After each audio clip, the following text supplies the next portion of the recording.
Hi there, welcome to another presentation of the Globe Sound Healing Conference. Today we have Sonja Drakulich. Hi Sonja, Hi, David. welcome, Good to see welcome. you. You too. Sonja is an internationally acclaimed vocalist, producer, composer, and founder of the voice and somatic therapy method and of holistic therapeutics. As the founder of the electroacoustic world music project Stella Mara and lead singer of Fawn, she has toured through the US and Europe performing in the most prestigious theaters, concert halls, castles, and cathedrals around the globe. Sonia leads international workshops, retreats, and private courses. Her clients include professional singers and dancers, actors, martial artists, performers, coaches, healers, students, and professionals from all walks of life. She's developed a unique method of vocal based somatic therapy, Qigong, and ritual rooted in Nada yoga, ancestral healing, and then the synthesis of optimal techniques. Uh, optimal techniques she has learned through the Eastern and Western world. She's been featured in workshop as a workshop facilitator at prestigious learning centers such as Institute of Noetic Sciences, CIIS in California, Labyrinth musical workshops in Greece, Centro Cadawat in Italy, and has been featured performer at TEDx, Pioneers in the Science, and Non-Duality conferences. She's a faculty member at the Globe Sound Healing Institute and is a presenter at the International Sound Healing Conference. Here she be. Throughout her studies and her career as producer, performer, and teacher, she maintains her focus on the devotional aspect of song and intercultural unification through music. What have you been up to lately?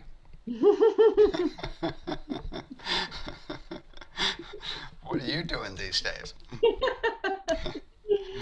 I have been doing a deep dive into both teaching and my own learning, which is so wonderful. I'm very grateful for this time because, as my bio stated, I spent a lot of time on the road, a lot of time performing, a lot of time going from here to there. And I've just been living in the forest and settling my system and doing multiple trainings and developing many methods of how I'm teaching in ways where I can offer more because I really I'm seeing how much working with the voice and helping others unveil the voice and free their voice, find their voice is so needed. And so I'm just devoted to this work and continuing my studies and my offerings in that way. And I'm also starting to record again, so I'll be releasing the next album very I want to soon. hear it. Exciting! It's exciting to get back to that. Yeah. Cool. Okay, so since last year, if you now had all the money in the world, what would you do to help everybody on the planet? That's right. That's right. That question. Oh, it's a good question. It's a good question. I like to say it because it really inspires people to think of that possibility, right? Mm-hmm. What if everybody had all the money in the world? I'm sorry, go ahead. That's a good start. Yeah. Uh, Having fair and equal distribution of resources, somehow setting that up where everyone can have food, everyone can have shelter, taking care of basic needs for all of humanity and all of the life forms that don't have a voice to really have a way, things in line where we're protecting all life and to somehow bring in after the basic needs are met also I would fund zero emission technologies and any technologies that helped us get out of the fossil fuel industry and to have sustainable life on this planet. I would focus completely on sustainability and also education for returning to this knowing of how we are interconnected and we need each other. All life needs each other to live in a healthy, balanced way. So I think that there's absolutely ways to bring this knowingness and this awareness and this education to more people. to the majority of people, maybe to everyone. And it's a reminder because we all know this. We all know this. So it's just a reminder. And I think that it reminds me of this story I heard about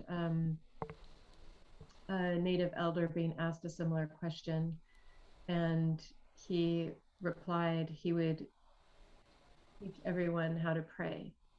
That's what he said. Mm, And so you think, well, okay, prayer, but what are we actually doing? But the reason why he said that was because without that knowingness of how we're all interconnected, with that we're all connected, and to have that communion, to have mm, that bringing back together, to know that we're one, mm-hmm. then the problems will continue.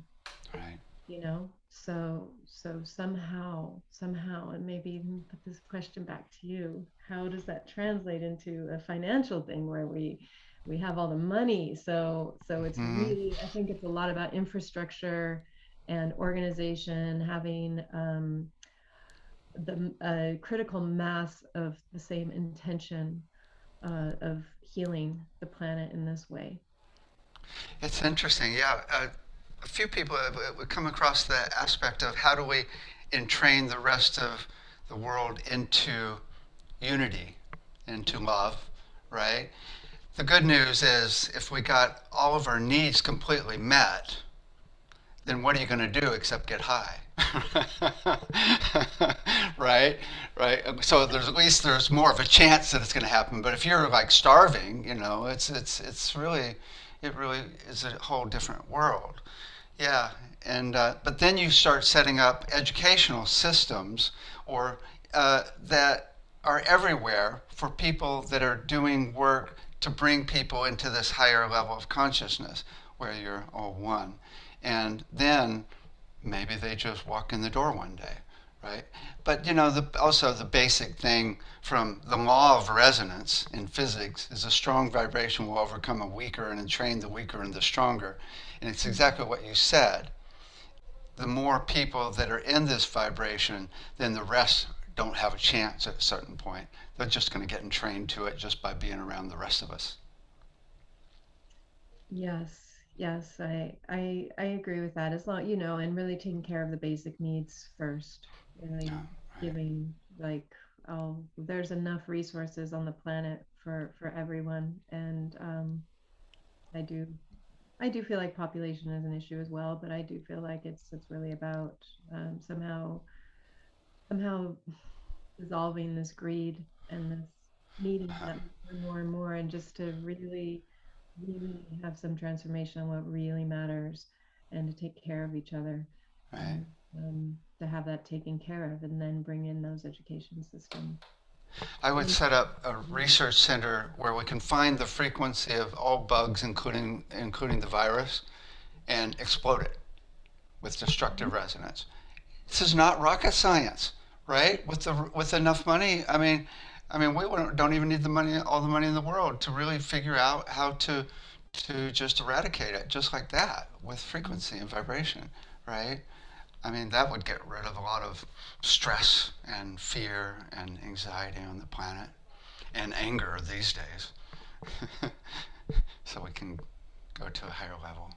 yes, yes, one of the visions I've had is to have these almost like human laboratories around the world, and bringing together, the pioneers with these new technologies and sound healing, and sustainable ways of moving forward, um, bringing these pioneers and these leaders into a place where they're funded and they can do all of their work, and then bringing in the indigenous elders and indigenous wisdom, Mm-hmm. and having a think tank, having these laboratories of new ways of building the future between the wisdom of our past and the wisdom of our future.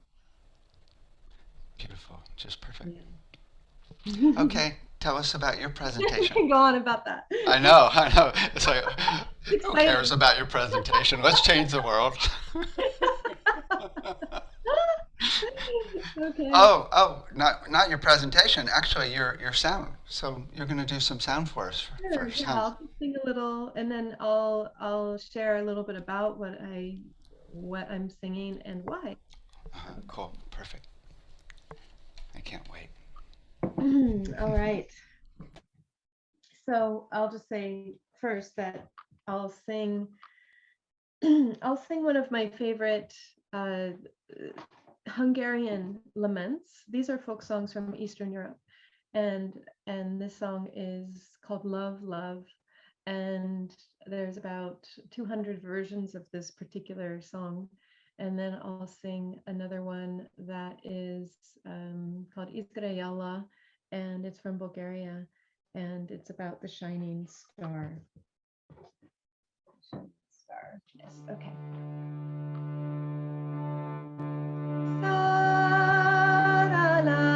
Saralam, saralam.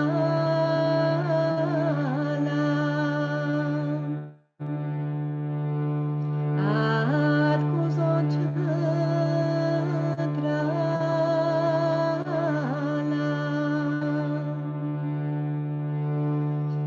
Mietnem viragusto.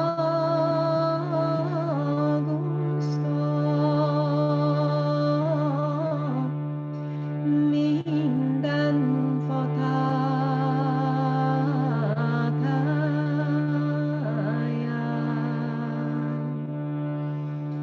minden fotájáin,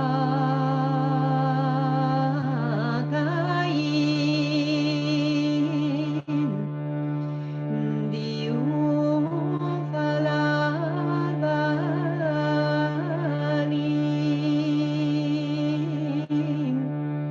úgy szakítsz volna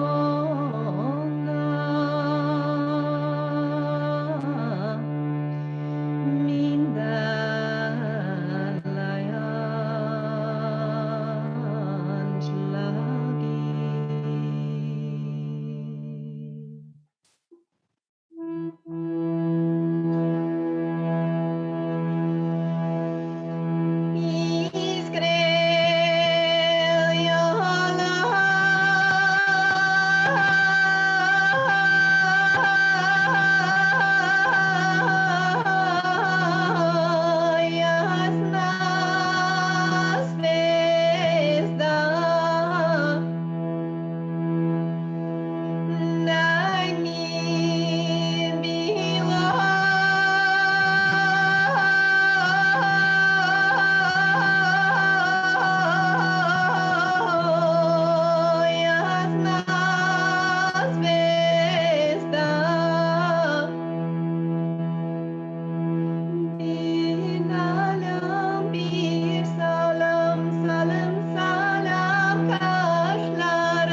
Wow.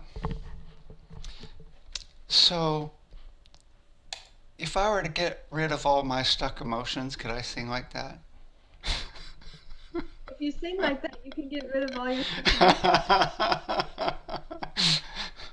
seriously. Wow. Wow. Yes. These are our indigenous technologies of nervous system regulation, which is what I'm going to be talking about.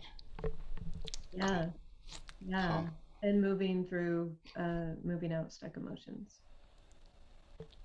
Yeah, so our ancestors knew this, and yeah, that's It's really amazing because there's amazing voice, but the energy that comes across with it as well. When you have incredible voice and the energy at the same time, it's like, oh my God. Ew, ew. Goosebumps, chills, and purple light coming through the ceiling.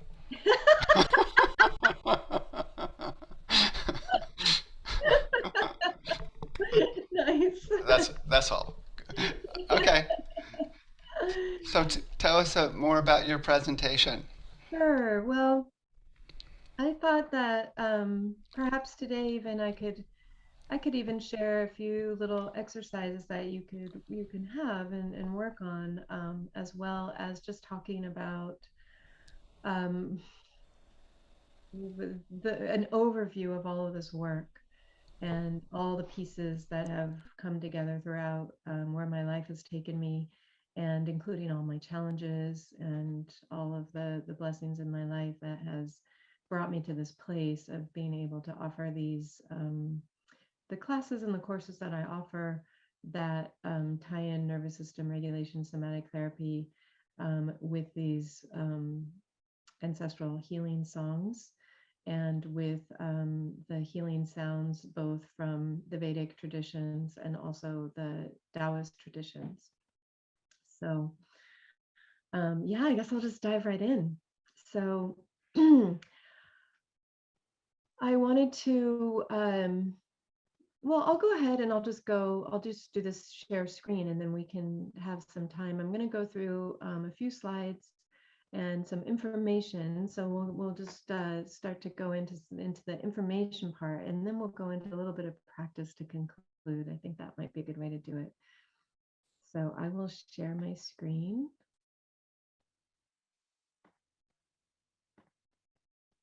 All right. So are you seeing this beautiful mountain and these beautiful women in these colorful clothes? Yes. All right. So the last song that I sang is from this region of Pirin, the Pirin Mountains in Bulgaria.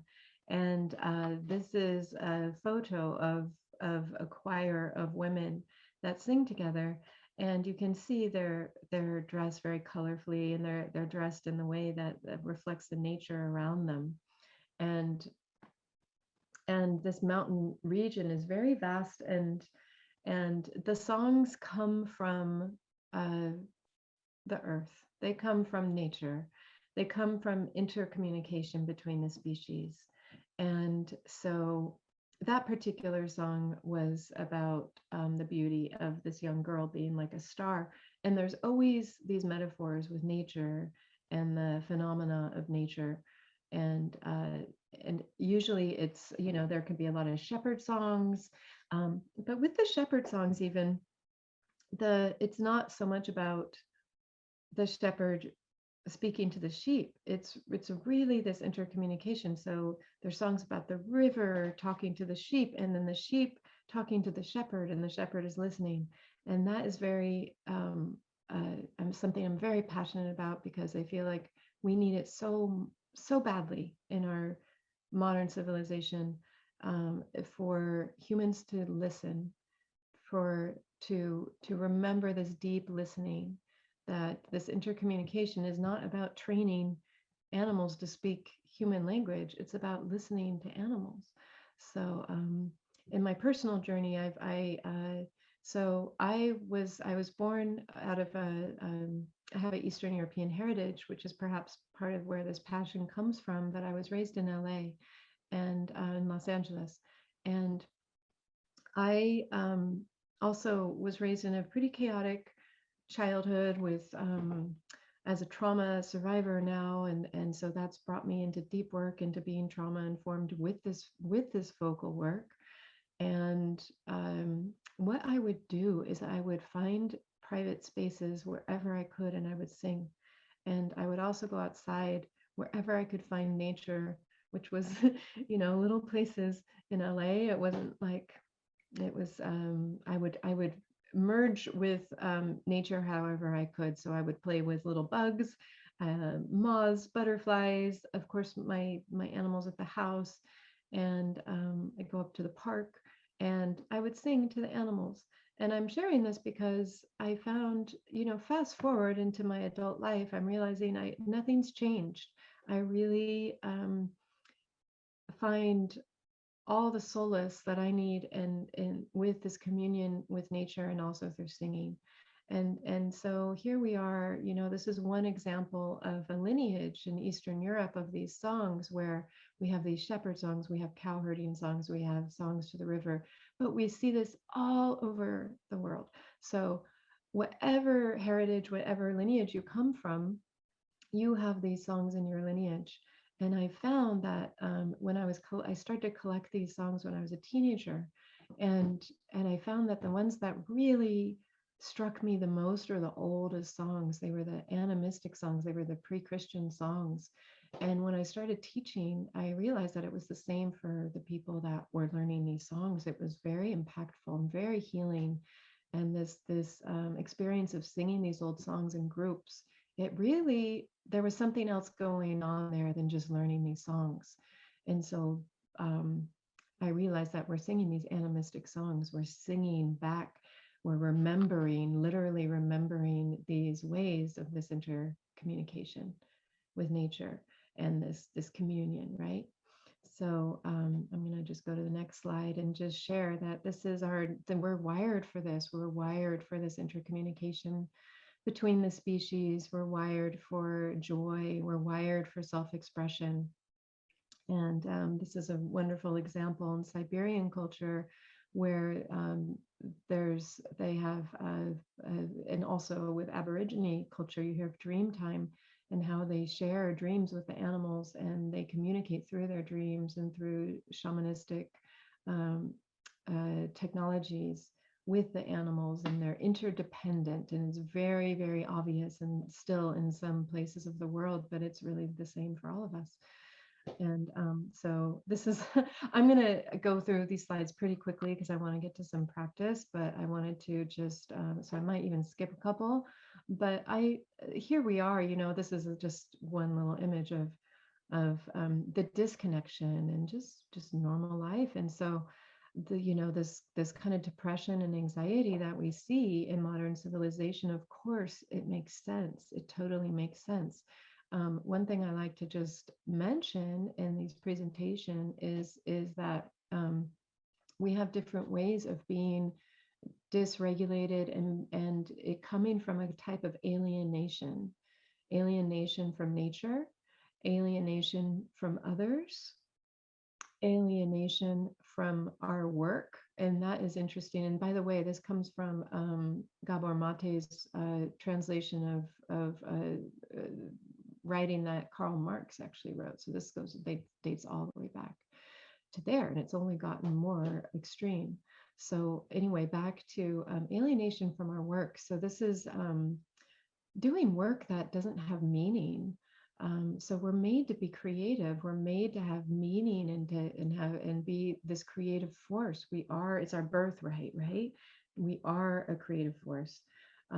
So without this meaning in our work, this leads to addiction. It leads to false substitutes for the genuine meaning. And then finally, the alienation from ourselves. So this is disconnection from our intuition, from our gut feelings, and connected to our nervous system, which is what I'm going to talk about next. So this is the good news. And this isn't very old. I think it's actually an etching. This has been going around for a few years now. I've been seeing it a lot, but it's a lovely, beautiful picture of the vagus nerve. So, and there's also a lot of information now coming out around how the vagus nerve is really the key to our health. And the reason why is because it is what actually is communicating from what's called in polyvagal theory, which is one of the trainings that I've done in this past couple of years. Been doing a deep dive into polyvagal theory and bringing that as well as the trauma therapy into my vocal work. So according to polyvagal theory, we call it neuroception. And neuroception is basically that how our nervous system is perceiving our environment. And this is very, very important. So it's being perceived through, and we've got the prefrontal cortex, and then we've got how the amygdala. So the prefrontal cortex is more of our creative brain, and then the amygdala is more of our instinctual emotional brain. that actually can get caught up into trauma loops. And so the vagus nerve is monitoring all of this and sending these signals to the rest of our body through these through all the way through the laryngeal branch and the pharyngeal branch of the through the throat. So it touches the larynx, very much a key to the voice, and through the heart, through the rest and digest organs. So this is why um, it's considered the biological source of intuition. So there's actually a biological source that we can pinpoint now of why we know in our gut if something's safe or unsafe, or something feels right or not, it doesn't feel right. So again, like, the good news is that we can actually come into a consciousness around how our nervous system is perceiving, and also regulate our nervous system through bringing more vagal tone into our system. So just a little bit more about the vagus nerve. So it's the longest nerve in the body. It's the 10th cranial nerve. It's called the vagus because it wanders throughout the organs. And you can say that it's like the mediator between our thinking and feeling, and our just our thinking and how our feeling and our instincts. And it's let's see, I wrote so much about this, but I want to just keep going. So I will just go to the next slide here. This shows all of the different parts of the system that the vagus nerve affects.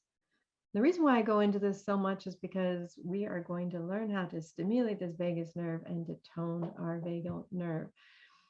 That brings us into more of this parasympathetic state, which is what we want for this rest and digest, relaxation, calmness, because we want to be in this state of calm and relax in order to regenerate, and in order to create, in order to heal, all of the good things. So this is just a close-up photo of all of the different organs that it affects and signals to.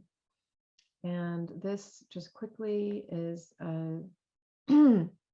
this the new autonomic nervous system anatomy according to polyvagal theory. So we have this parasympathetic system that is popularly known as that rest and digest, and then we have the sympathetic system, which is that fight flight, and then we have the social engagement. So this is a newer theory that makes perfect sense. It's actually bringing in our social structures and the way that we socialize as mammals into biology, which makes total sense. So basically, when we feel safe, when we can go into more of this, what's called the ventral vagal state, So again, it's connected with that vagus of telling the body, okay, I'm safe, just basic safety, just basic wellness in the environment. Then we can go into all sorts of ways of being healthy and in the world, and also being healthy social mammals, because that's what propagates the species. That's what creates a successful life form, is to have the social engagement that's healthy as well. If we don't feel safe, then we are not going to be able to access those states. So it's about really learning the states, learning about our states, seeing from the lens of the nervous system, and being able to help regulate our systems. So this is another slide. So I'm going to try to not go so into it, but basically, when we're babies don't have the ability to self-regulate. We need co-regulation in order to feel safe, in order to know that we are in a place where we can start to even feed, and so many of us didn't necessarily have this consistent availability of a caregiver that was there and also regulated in their nervous system to be able to create a safe environment and to have that co-regulation. And that co-regulation happens largely through the voice. So this is a really fascinating thing, but it's the reason why when we talk to babies, our voice gets higher, it gets more melodic, or when we talk to animals, higher, more melodic. This stimulates a nerve in the ear that stimulates the vagus nerve to let us know, oh, we're safe and we're co-regulating. And also here, because this is all the ventral vagal system around the eyes, and this communication through the eyes is in the smiles and, oh my gosh, you're so cute, oh, look at you, look at you, look at you, that feedback is letting the baby know, oh, okay, this is existence, and this is and it starts to smile back, and there's that communication, that open communication. So, and then also when the caregiver goes away and the baby cries, that builds resilience as long as the caregiver can come back. So that builds that healthy resilience as well. So what happens with a lot of us is that, if there was disruptions in that regulation, that co-regulation, we don't necessarily learn how to regulate. We don't learn how to regulate for ourselves and with others, or. So the good news is that we can learn how to regulate ourselves. We can learn how to regulate our nervous system. And the great news is that singing and the voice is one of the best ways to do this, and through the breath. So this slide here is really just about processing this information. So we have the fight, flight, sympathetic. That's more like, okay, it's a mobilizing force. So it's related to the sympathetic because it's mobilizing. And something that gets misunderstood with sympathetic, it's not all bad. Like, we need that sympathetic energy to get up in the morning. We need it to do, right? But if it's in that context of not feeling safe, it gets to be too much. And we're in this fight, flight, and we can't possibly have this creative brain state. Okay, and then there's freeze, which is actually a much older system. So it's more of that reptilian system of just collapsing. So there's freeze, and then there's collapse, and they're actually different. This is actually a simplified diagram. There's actually different mixed states in here that I talk about more when we have more time. And then there's the social engagement, which I already talked about, that ventral vagal state. So when we feel curious, when we feel open, when we feel compassionate, joyful, in the present, grounded, that's all that ventral vagal state. So of course we want to be in this state as much as possible. So this, I added this in because how do we know? How do we know where we're at? Well, one way to know is through the heart. And this is the actual picture from HeartMath that is one of the leading researchers on the electromagnetic energy of the heart and the field. So this is how far our heart extends approximately. And it's really quite incredible. And then it goes into heart rate variability. So in order to be adaptable and to be healthy, we want our heart rate to be variable. So the higher the heart rate variability the stronger and the higher our vagal tone. So a high vagal tone index is a feedback loop between our positive emotions, our physical health, and our positive social connections, which is all this about this heart rate variability. So yeah, and this electromagnetic field is several feet around the body. It's 100 times stronger than the field around the brain. 100 times stronger than the field around the brain. So move on. Oh, we won't talk about all that. So this is just a sweet image about co-regulation, right? So we can learn through singing, through sharing, through having that intimacy with others. We can help to co-regulate, even if we didn't have that co-regulation as a child. And some of us tend to be pretty good at self-regulating, like with meditation practice, with breath practice, with alone time. I'm one of those people. It's considered more introverted, where after a social event you need to fuel up by yourself. And so I'm encouraging myself to find healthy ways of co-regulating, so that I can train my system that, oh, okay, it's safe to be in groups. And so again, singing is one of the best ways. And I love this quote: every heart sings a song incomplete until another heart whispers its back, whispers back. All right, I think that was okay. So there's a little bit more.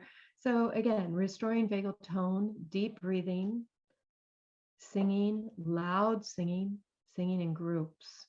So there's a study that choirs that sing together, their heart rates sync up. They have the same exact heart rate.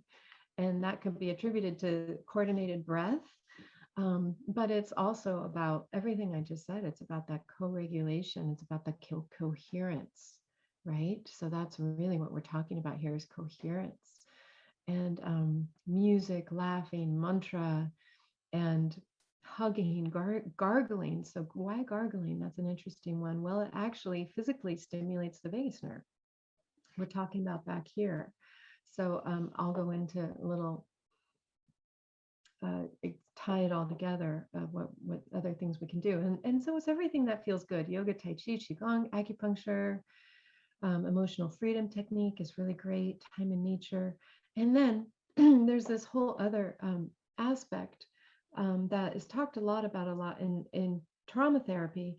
And it's these natural mammalian ways of alleviating stress. And we see this in nature. We see how animals will, if they almost get, if they've almost been prey, the typical example is the gazelle and the lion. And so if the gazelle escapes, it shakes off, it shakes, right? Shakes off, and then it goes back to grazing. And this shaking is something that is inherent in mammals. And so it's also inherent with humans, and it's been civilized out of us. But we actually we actually know that when we've been in a traumatic event, our body might start shaking. And so that's actually good. You want to encourage that shake. You want to this is something that Peter Levine is made very very public, his whole story around this, and it was kind of the basis of his work around somatic experiencing. So shaking, and there's ways that we can learn how to do that again, relearn and remember again. And then some of the Taoist qigong is there's a lot of shaking in that too, and it's actually mimicking that involuntary shake so that we can disperse our energy. So it's really learning how important it is to disperse our energy. And singing is actually very dispersive of energy, which is a good thing. Which is actually a good thing. That's why it feels so good as well, as we're releasing. Okay, and then humming, purring, these are all ways that animals we can see relieve stress. If you've noticed that cats won't just purr when they're all being all cuddly, they can also purr when they're under stress. Okay, and positive emotions. All right, this is a whole nother section of my presentation that I guess I'll just go right into. So let's see. I've got a couple of comments before you Sure. continue. Sure. I was just thinking because I've been thinking about the vagus nerve and finding a frequency for it. But generally frequencies are annoying, right? So as long as if you hear it, it wouldn't necessarily relax you. you'd have to get it into your system maybe electromagnetically and without actually hearing it, because it could actually, I mean, pure frequencies are annoying, especially if it's a tone generator. Um, but I was thinking about what is the very best. I mean, what music's the best? What is it? Rhythm? Is it melody? Is it what is it? And it occurred to me, whatever you like. Really? And people like different things. I mean, there's probably some people that would relax and just mellow out to heavy metal, right? I mean, maybe not. I mean, uh, but it's really what you love. And so I was just thinking, the main thing is, you know, set up your Spotify, set up your Pandora, get your station, and really check out the songs that really do it for you, and make your playlist. I mean, that right there is like one of the easiest, least expensive things you can do that would be huge. Yes. And then even, but I would bet that anything you do yourself, like singing or playing music or anything like that's going to be probably more effective, I would guess, than actually just passive listening or even active listening, right? Yeah. Hmm. Yeah, that's interesting. It brings up a lot. I actually am trained in the SSP protocol, which is the Safe Sound protocol from Stephen Porges, who is the founder of the polyvagal theory. I don't know if you're familiar with that, Mm-hmm, mm-hmm. but it's interesting because um, uh, there are what they do is they filter out the low frequencies, and it's basically a playlist, like you said, and it's popular vocal music. So every like hits from the 60s, like soul, R&B, positive, sort of positive lyrics, um, feel good songs, um, and and then they filter out the lower frequencies, so you basically just have that high mid frequency, because of what I was expressing around that, the nerve in the ear being stimulated by the higher pitches. So that's, according to the studies, that is what you're basically reigniting that nerve stimulation into to cue the vagus nerve and to cue your brain that you're safe with these high frequencies. And I actually am not, because of the pandemic, I haven't been actually doing sessions with people, but my good friend, actually a couple good friends who are trauma therapists, they've been working with this for years, and one of them said that it's been the most effective thing for, and these are intense trauma survivors, ex-CIA Wow. experiments. Again, people have been in prison for murder with that. He said that after doing these SSP protocols, they've been able to walk in public without a gun for the first time Wow. because they feel safe Wow. and Cool. things like that. So there is a efficacy to this, and it's an interesting thing. It can also be, it's also, there needs to be training around it, because as you know, as of course, as you know, it's very, very specific, and it could be overstimulating to just have those higher frequencies. It could overstimulate, and so Right. you want it to be very titrated. You want that titrated approach.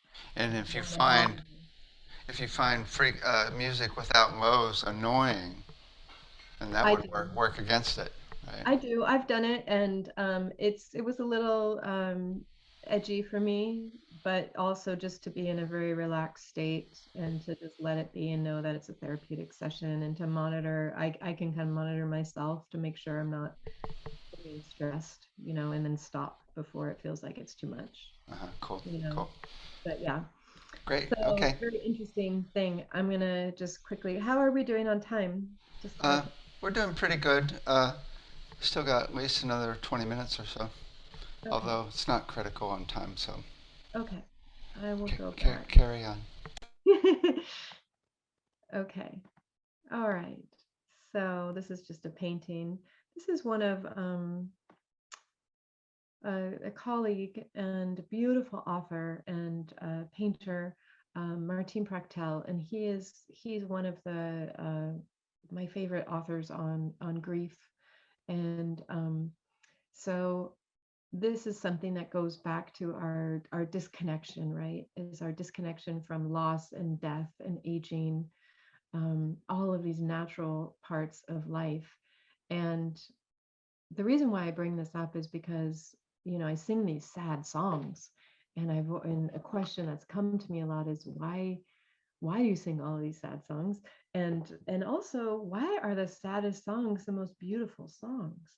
And so it's really this whole thing about metabolizing grief, especially in our modern culture, right?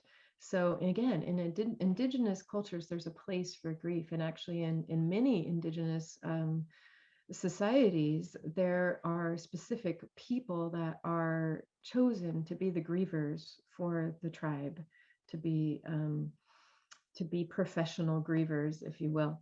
And then actually, Martin Prachtel talks about this about in Mayan culture, uh, it's a sacred thing. And so when someone is really grieving, people gather around that person just to sit with them, just to be in that sacred space. So that's quite different than what we experience now, right? And so the art in this is transforming, letting that grief move through and transforming that grief into beauty. And this is so much, I think, around what art does, right? And music, of course, and singing, transforming that grief into beauty, or transforming that grief into a message, into something else. And he goes to as far as to say that, this is why there's a lot of ghosts in the U.S., especially because of this. We're all kind of in exile from our roots. Not all of us, but a lot of us, are like third, fourth generation of immigrants from various places, and that disconnection and that inability. So we're dealing with many generations that were unable to grieve. And so a lot of and this is proven in trauma therapy as well, we get this intergenerational trauma that can even skip generations. And there's countless stories about this that are so specific. It's just undeniable that this is intergenerational trauma. So expressing, coming back to that inherent birthright of pure expression helps, as Martine would say, to free the ghosts of your ancestors, to you're grieving for them. So, and you're freeing them. So, and we see like in Taoist philosophy, they go so far as to say, like, tumors, for example, would be solidified tears, and they use sound to break up tumors, because sound moves matter, right? Literally, sound moves matter. So we can see that there's actually very mainstream technologies of going in and removing tumors with sonograms and sound. And we dentists do this with cleaning the teeth even. So we see this in the physical realm, but it's also in the emotional realm. Let me see. Music and singing expresses what cannot be expressed in words. So it's what bonds humanity as our common language. And this is just some poetry about that grief. So when we first met what we love, we could become poets from our longing. When we are removed from what we love, we become singers of grief and weavers of elegant description. So this is a really beautiful definition of what music can do. And this, just very quickly, I'll go into this. So this is part of what I offer in my longer courses, is to go into these ancient modal systems of the East. The East meaning the Middle East and the Near East. And also this is very related to raga systems in India and the Persian Desga systems. So these are old systems of modalities, and this is what the the grandmother of, or the grandmothers, I should say, of the Western scale. So in our Western tempered scale, we have eight. An octave is 8 notes, right? And then you can see here in these instruments all of these little frets or no frets.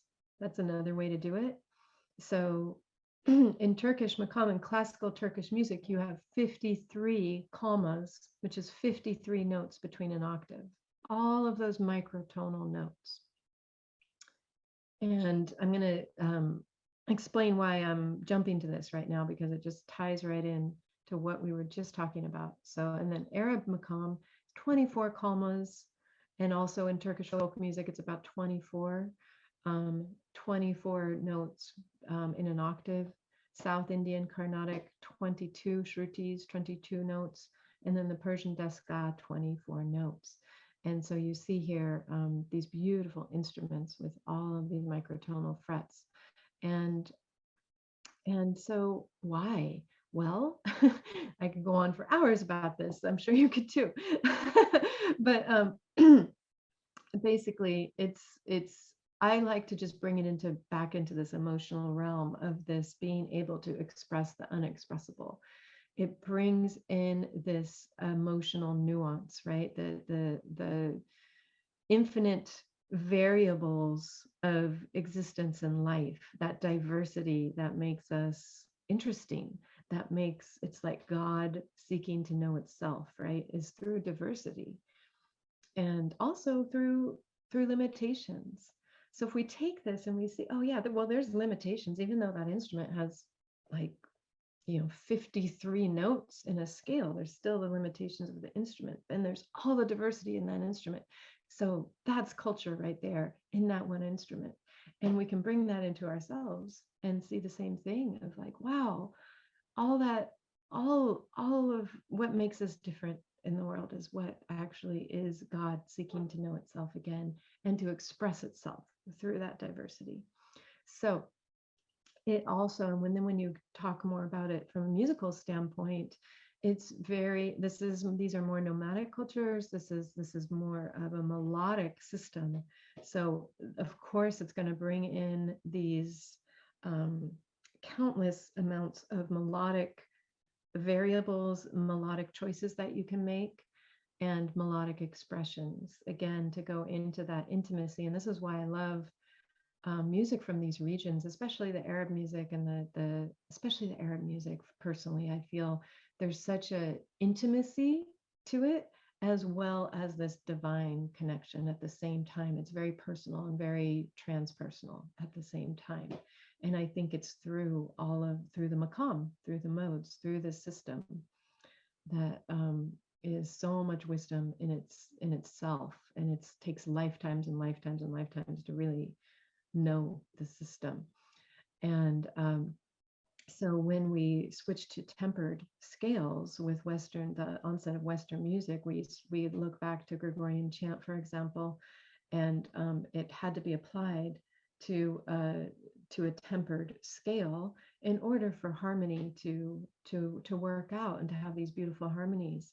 And that's beautiful too. That's beautiful too. It's a different kind of expression. And it's more of this exaltation. It's more of this transcendence, I feel. So this music can really, I feel, have that transcendence, but also root you back into that personal. So this is the last thing that I'll talk about. Is just, again, this reconnection. So coming back, so the way that I like to really teach and focus on is about sensing and listening. And anybody who's listened to me or taken a class with me, you've heard this so many times, but I always say that singing is really the result of sensing and listening. And really, that's what's important. And that takes all the pressure off of having to do something, having to project across the room, having to be a soprano or an alto, or be this or be that. And it's really all of that training never felt right to me. It just put pressure on my system, and actually put pressure on my vocal cords. And then I went back to it. I actually had a condition in my early 20s because I had a lot of catching up to do. I wasn't musically trained as a child, and then I started performing very early. So it was a lot of internal pressure, also a lot of external pressure. And I actually had a pre-nodule condition in my voice and was told to not talk for a month. Luckily, I was going to Turkey and I didn't speak the language. And then I just started doing my Qigong and realized, wait, this Qigong is really what I experience when I sing. And it's about being a vessel. It's more of a yin practice than a yang practice in the conventional sense of the word, of being rather than doing. And then started to combine these practices and open myself to the senses and to feeling the sound right here, knowing that the sound is a spiral that just naturally starts to reverberate out, and all we have to do is make the space for that. And so and also what I do in my work is really invite in this celebration of the senses. So I'm sure a lot of people listening, it's maybe you've been told you're too sensitive, or because you're, if you're attracted to the healing arts, you probably have sensitivities, and really it's about using those sensitivities. And that's why, like, I really feel like, as sensitive people who haven't been able to numb themselves from what we're truly feeling, it might feel like, wow, we have to do all these practices. We have to, it might feel like high maintenance, but really it's something, it's such a gift. It's such a gift. And I'm here to just let you know that you're not alone. And actually in ancient Egypt, it was considered that we had 360 senses, and we have poetry referring to 10,000 senses. And in Africa too, we have, they have different words for different kinds of sensing. And so much of this is being an artist, being a healer of sorts, being in the healing arts, being really allowing that creative energy to move through, and to do it in a way where that sensitivity isn't going to you're not going to be at the brunt of it. Let's say where we get the typical example as being overly empathetic, or just taking on energy from the outside, taking on energy from other people without knowing it, and being very depleted. I know I've it's been a big one in my life.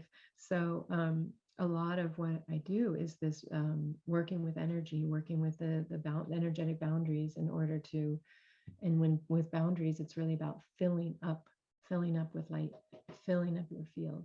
And music does this as well. So yeah. And then just one more thing about really reclaiming our voice in that, and reclaiming our truth. So I want to just speak to this for a second, because there's a lot out there, excuse me. There's a lot out there around, and as a vocal coach, I see this a lot of speak your truth, let it out, let it all out, let it all out. And yes, and being trauma informed, being polyvagal informed and trained, it's really important, I feel, to just at least be a voice of, yes, speak your truth when it's safe. And to just know that we have generations back, and some of us more than others, maybe even our mother's generation, maybe her voice was taken away, maybe she was silenced, maybe we were silenced in our lives, maybe because we weren't safe. And we have entire populations of people who have been silenced. We have and so this is what we're working with. This is that intergenerational trauma as well. So it's really important to know, to be able to have that sensate awareness, to know when you're safe, and to advocate for yourself when you are safe to speak your truth, and when you are not safe, to disengage and to know when it's the right time. And in Taoism, they say that the heart knows the right time because the heart is the timekeeper.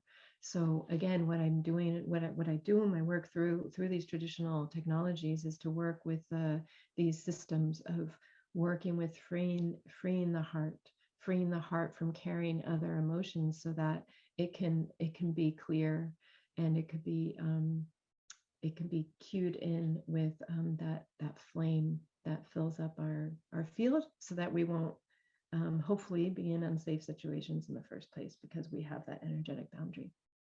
And then also um, really finding healthy ways to have that catharsis, really finding healthy art forms to express our emotions in a way where we're not creating harm in the world, where uh, but we can release it from our bodies, because it's really important to have that release. And again, this is why singing is so incredible. um yeah, I think I'll just end it there, and then why don't we just do a little practice, if that's all right, unless you have anything you would like to add Oh, to that. I just want to say one thing about um, expressing yourself. Just kind of, this is a good example on a larger scale. Um, you know, I've had with friends and partners to be able to just make the sound of how you're feeling, no blaming, right? Mhm. And so I would do, with my one friend, I would do like, ah, right? And she freaked out because it was too loud. Mhm. She couldn't handle it. She had to leave the room because it was too loud. Mhm. And so it's like when you express yourself, not only is it safe, but will it hurt a fragile person? Exactly. And it's exactly. And I feel like it's really about knowing, again, having that nervous system awareness. I mean, for her nervous system, that was too much. For yours, it was just right. Mm-hmm. And so it's just having compassion for that, Right. and knowing that, and having that awareness. Once we start looking at the world through the nervous system, it really changes things. It really brings in that sensitivity in a way that we can use and utilize for the benefit of others and for ourselves. And so that's why it's really good to have we live and learn. And so it's always good to have consent before we do things like that. And then if it ends up being too loud, then now she knows, and now you know. Right, right. And, yeah, yeah, I have yeah, there's ways to cathartic when you're not going to hurt yourself. So it's not necessarily a Mm-hmm. great way to do catharsis. It can be first of all, so like what I like to say is that, to have that awareness of your what state you're in. So do I, first of all, do I have excess energy? Do I need to do the catharsis? Or do I feel really depleted? If I feel really depleted, then I'll probably do something else. But if I really need to, the belting technique is great for that. And I did that in that song, that that you've heard me do a lot in the classes, and I used to teach there in person, and we all end up doing it. And it's a way, I really feel that it's a way that in these traditional songs, not only was it a way for the shepherds to communicate, but from mountaintops, literally, to each other and to their cows and sheep, without hurting and straining their voice. But I really feel like it's this emotional regulation that was wired into the culture. So when you learn, and to really, it's with the breath. So it goes into that deep diaphragmatic abdominal breathing, letting that air come into the belly, letting it come into the lower diaphragm region. It doesn't have to come up here. And then just setting the breath and, hey, really relaxing. Hey. And then that lets out a lot. And then if you want to, one thing I like to do is this practice where you get down on your hands and knees. Actually, this was learned from elephants. Um, that elephants, because elephants grieve, they have memorials, and they get down on all fours, and they put their trunks down, and they make this subsonic frequency, the lowest sound possible. So this is another Taoist practice where it's really getting that low frequency in your belly and letting it out, letting it just go into the floor. Whoa, letting it out that way. That's a good thing to do. And then open throat, open throat. So not very. So it's a different way to do it, and you get that release. You really get that release. So I'm just going to stand for a minute, and we'll just do a nice. Well, actually, I just want to say one more thing about the breath, because I it's really the foundation for everything else, the breath, and it ties right into nervous system regulation. So um, and there's also so much these days around breath work. And I, again, as a trauma informed practitioner, I really just like to say this, that what you really want to go for is the elongated exhalations to calm the system, especially with singing, because with singing, you want, well, not especially with singing, including singing, you want to be in that calm, relaxed state. So when I was talking about the vagus nerve, the way to stimulate it is through elongated exhalations. So a good practice is, and also to breathe low and wide into the belly. When we breathe up high here and our shoulders go up, we're telling the brain that there's something to close off from, that we're actually, there's a threat. And so it produces anxiety, and it can produce an anxiety, and it puts us into more of a sympathetic state. So for singing, of course, you want that breath low and wide. And I feel for daily life, you want that breath low and wide. You don't have to breathe up here at all. So this is a very short synopsis about the breath. But once you get that breath low and wide, you can start to use the breath and monitor the breath according to whatever state you're in. So if you want just a nice balancing, calming breath, you can inhale for 4, hold for 4, and exhale for 4. And inhale for 4. It's called the box breath because it's all very even, right? That's a good, just calming, balancing breath. If you, again, for the parasympathetic state to go into that rest digest, you can inhale for 4 and then just exhale on 8. And try to inhale through the nose. And as you inhale, that breath goes right into the belly and expands the belly. And into that lower diaphragmatic intercostal area that you're strengthening. So down here, you're strengthening all this. And then you exhale on 8. So again, you want that elongated exhalation. And then if you need a little bit more sympathetic energy of that get up and go, so sometimes this is really good in bed in the morning if you just don't want to get out of bed, or if you're driving late at night and you're tired. I use this breath, and this is actually bringing in a good amount of that sympathetic to keep you energized. So, and then natural exhalation, just so it's an accent on the inhale.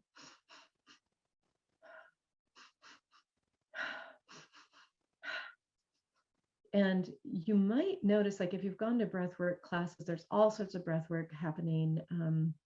I feel like it's gotten really popular since the pandemic for nervous system regulation, and also for getting more into these trance states. So a lot of this breath work, the Wim Hof and the holotropic, I believe, and some of the Kundalini yoga, it's more rapid, right? And so I just want to say that please know your state before you embark on these practices, and know that you're in a safe state. I've seen people get re-traumatized if they don't feel safe in the environment, and they do a lot of these breaths. So just know it's actually a great thing if you want to transcend, if you want to have these other experiences. It helps to clear the mind. There's other benefits to that kind of breathing. So with that, I just want to do a little practice here. So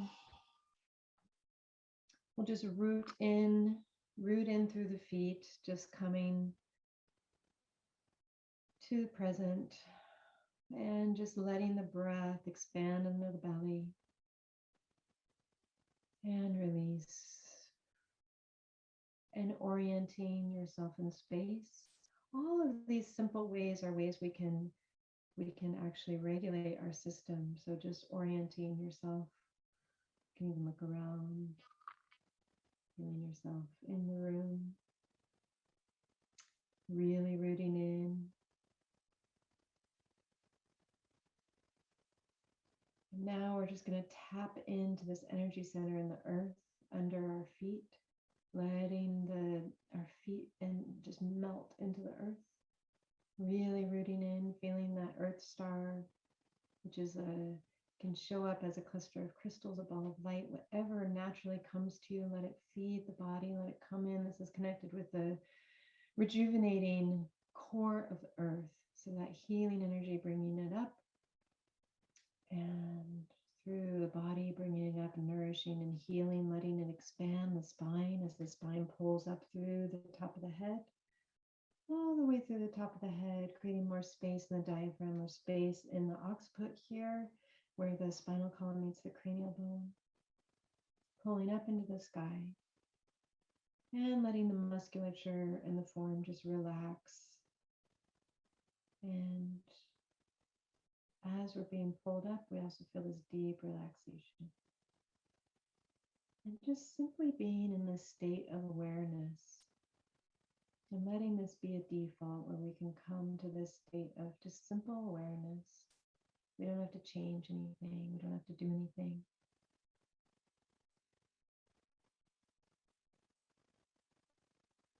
Now we'll just go into a simple Qigong set, which helps balance the system. So we're going to go with these principles of cultivating, well, first dispersing. We want to disperse energy, and we want to cultivate, and then we can harmonize. So with the dispersing, I like to just very simply just bounce. And notice when we bounce, if our exhalation wants to become a sound, and if our head wants to drop a little, and let the sound come in through the body and release into the earth. Give yourself that primal instinct of just whatever sound wants to come out, giving yourself permission to express. Notice how the sound can go through the body and dislodge tension.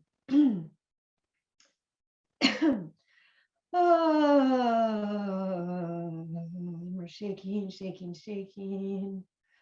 And shake the hands, the shoulders, elbows, belly. And if it's comfortable to lift, to balance and lift one leg, I guess it's hard to do when you're bouncing, but you can stop bouncing and just shake out the ankle, knee, and hip. Letting go, letting go, letting go. Good. Whew, yeah. So all kinds of shaking we can do, and this is so simple to remember, just to let it out, let it out. So now that we've cleared that, now we can go into this beautiful cultivating the yin. And what we're doing is we're really bringing in our imaginative power, seeing this pure potentiality of creation that is the earth, and it is the oceans, and it's the streams, and it's the rocks and the stones and the trees, and all that is holding all life forms effortlessly. Really feeling that holding and that trust And I like to imagine this as this golden light coming in through the earth. So they say in the agrarian times in ancient China that the earth was so fertile, it had this golden light, these gold flecks that would come in. And so I would just visualize this gold energy coming in. You can also visualize blue or whatever feels nourishing to you, or even a dark, fertile earth, that pure potentiality of creation itself. Just letting it come in, inviting, letting it come on in, cultivating. And now we're going to bring up our arms into the yang. So as we raise up, we're cultivating what we want to bring in. As it reaches our heart, our hands turn upwards. And we can even glance upwards as well, where we're extending ourselves. And here we meet the yang, which is this creative expression. So it might even feel even more vulnerable than the yin, because expression is vulnerable, and there's a beauty in that as well. So we're going to go ahead and bring up, cultivate up that beautiful sun. You can imagine it as the sun and the golden energy of that expansion of the heavens coming in through your central channel of self, down your spine, down your body, bringing in this fountain of energy. Deep breath as you come up and exhale as you come down. Let's do 2 more here, because we're also just pulling in what we want to cultivate and letting go. And then you can experiment with adding an sound, to release. Cultivating, bringing in that heavenly light and releasing. One more like this.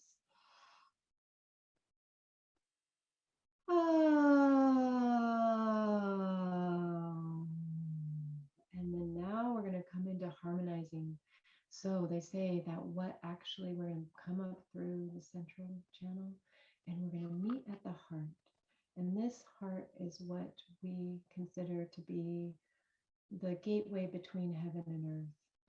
And it's this heart of humanity that we're tapping into. We're tapping into all the prayers of all the wise ones that have prayed before us and who are praying now. We're tapping into all of the peoples who might not even be human in the star realm, in the earth realm. All of these human abilities of the human heart. That's what we are referring to with this state of humanity that is between heaven and earth. So we let our heart shine and shine and shine, bringing in this energy from the heavens and the earth into the heart, cycling it through, and just exhaling, shining it out, and then back down, up, filling the heart with this radiant light, and then shining it out on the exhale from the back as well. So it's 360 degrees around. Feeling this virtuous cycle coming in through the top of the head, in through the bottoms of the feet, into the heart, radiating out on the exhale, offering this beautiful compassion of the heart to anyone who might need it, anybody who might not be able to do this practice, anybody who has been silenced, anybody who needs an extra to feel this goodness, anybody who needs this good energy, let it cycle through, and then returning back to the yin, back home, up through, beautiful shining heart. And on this last one, I'm going to go ahead and bring the hands to the belly in front of the dantian, which is the elixir of our energy, the elixir of life in the lower dantian, feeling like a ball of light between our hands. Again, this practice of sensing and listening, feeling this ball of light, bringing in all this good energy.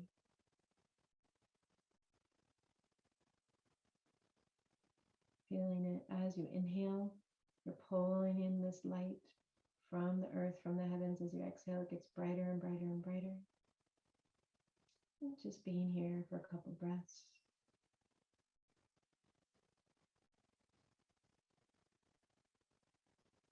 And then settling it in, I like to put my left hand on my belly, right hand on my diaphragm, and warm up my system and start my vocal practice here, where you create this space energetically, and then you put all this good energy into the core of the body to start the singing practice. But one thing we can do to just complete is just maybe move a hand to where you feel grateful, where you feel gratitude, and just make the sound, whatever comes, sound of gratitude, letting this fill every cell of your body outward and to cycle back through.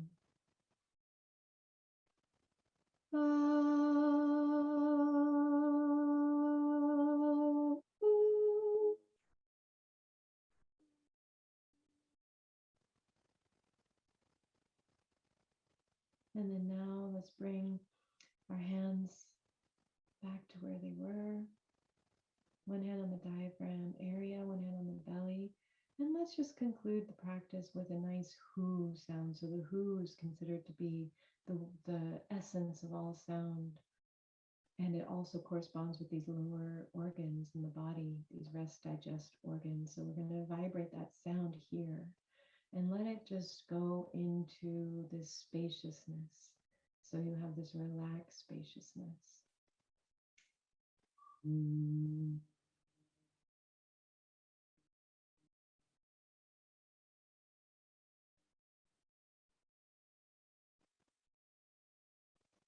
Mm.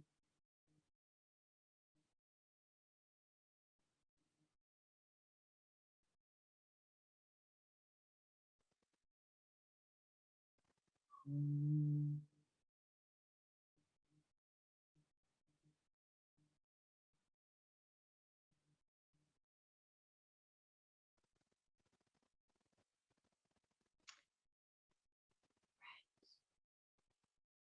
Feeling the silence. Thank you. We're complete for now.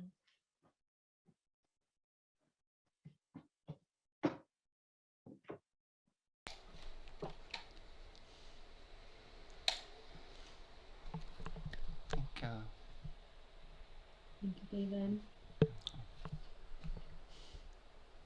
Thank you for your presentation and expertise and energy. Thank you.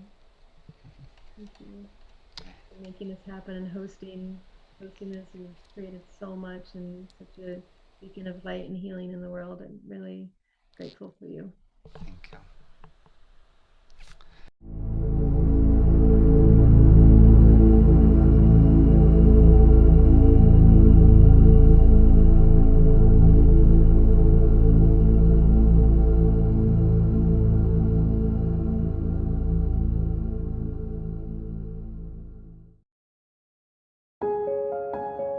This has been a presentation of New Earth One Network, your home for New Earth living. Visit newearth1.com.